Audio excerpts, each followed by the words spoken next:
శ్రీమణి కవన సమీరానికి మనసారా స్వాగతం పలుకుతూ ధరిత్రీ దినోత్సవం సందర్భంగా ఈనాటి నా కవిత ధరిత్రీ దినోత్సవం. ప్రకృతితో మమేకమైన స్వచ్ఛమైన పల్లె జీవనం. ఆహా, మనసును తట్టి లేపే మట్టి పరిమళం గుర్తుకొస్తేనే గుప్పెడు ఆశలు చిగురిస్తాయి. మరి మట్టితో మనిషి మైత్రి ఈనాటిదా? మన్ను లేక మానవాళి మనుగడున్నదా?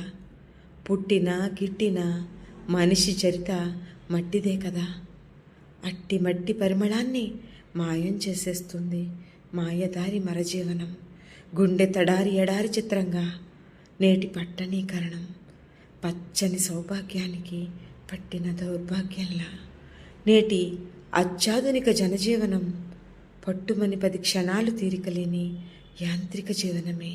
బ్రతకాలన్న ఆరాటమే గాని బ్రతుకును ఆస్వాదించే ఆస్కారం ఎక్కడ?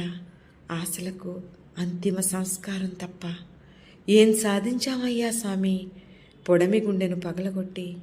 ఏం బావుకున్నాము మరి పచ్చదనాన్ని తగులబెట్టి? అన్నతాత కడుపు కొట్టి నిలుచున్న కొమ్మనే నెట్ట నిలువునా కూల్చుకుంటున్నాం కర్మ.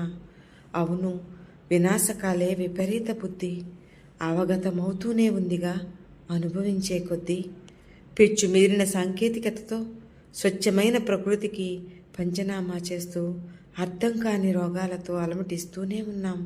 కలికాలపు పైత్యానికి సాక్ష్యంగా సాగిపోతూనే సగటు మనిషి యాంత్రిక జీవనం. ఆకలి చావులకు చీకటి తావులకు తావులేక పొడమి తల్లి సేవలో పునీతమై రైతే రారాజులా అలరారిన ఆనాటి రోజులు ఆణిముత్యాలు.